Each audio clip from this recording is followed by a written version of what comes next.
মাসের চাঁদ দেখা গেছে। দেশটি সহ মধ্যপ্রাচ্যে পবিত্র ঈদ উল ফিতর উদযাপিত হবে কাল। এ বিষয়ে বিস্তারিত জানাতে সরাসরি যোগ দিচ্ছেন সহকর্মী আরিফুর রহমান।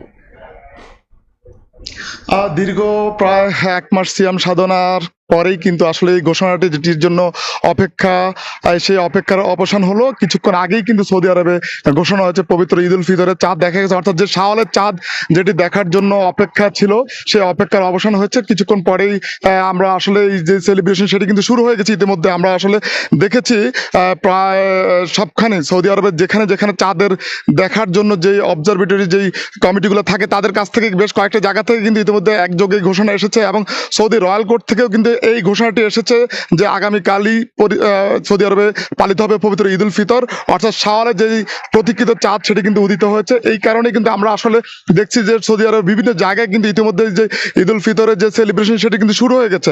আমরা আসলে দেখি প্রতি বছর যেই ঈদের আগে কিন্তু বেশ আনন্দঘন একটি পরিবেশ থাকে, অর্থাৎ দীর্ঘ যে 30 দিনে যেই সিয়াম সাধনা সেটি এই বছর কিন্তু একই ধরনের জল্পনা ছিল যে হয়তো আরো একটি রোজা বাড়তে হবে, কিন্তু সেটি হয়নি। অর্থাৎ এই বছরের রোজা ঠিক 29টি পালিত হওয়ার পরেই কিন্তু অর্থাৎ আগামীকাল পবিত্র ঈদ উল ফিতর উদযাপন হবে সৌদি আরবে।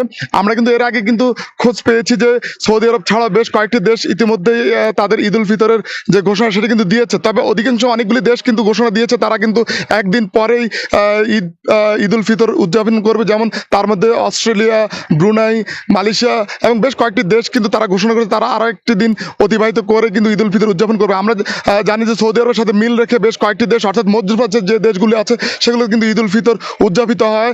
সেক্ষেত্রে বলা চলে কিন্তু সৌদি আরবের যে ঈদ উল ফিতরে যেহেতু চাঁদ দেখা গেছে, পাশাপাশি যেই পার্শ্ববর্তী দেশগুলো সেগুলো থেকে কিন্তু আমরা খোঁজ নিচ্ছি এবং ঈদ উল ফিতরের যে ঘোষণা সেটা কিন্তু আসছে। আমরা আরেকটু বিষয় বলে রাখি যে ঈদ উল ফিতর উপলক্ষে ইতিমধ্যে যে ছুটি সেই ছুটি কিন্তু উপভোগ করতে অনেক প্রবাসী যারা আছেন তারা কিন্তু অধিকাংশ ক্ষেত্রে মক্কা এবং মদিনায় সমবেত হয়েছেন।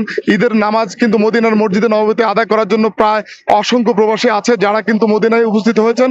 আমরা আরো দেখি যে আসলে এই ঈদ উল ফিতরকে উপলক্ষ করেই কিন্তু বিভিন্ন রকমের উৎসবের আমেজ তৈরি হয়। তো সব মিলে বলা চলে যে ঈদ উল ফিতর যে চাঁদ সেটা কিন্তু উদিত হওয়ার ফলে যে আনন্দের যে বার্তা সেটি কিন্তু এখন সবার মাঝে কিন্তু চলছে। তো এই ছিল পবিত্র ঈদ উল ফিতরের যে শাওয়ালের চাঁদ, সেই চাঁদ নিয়ে আমার কাছে সব শেষ। সরাসরি যুক্ত ছিলাম সৌদি আরবে।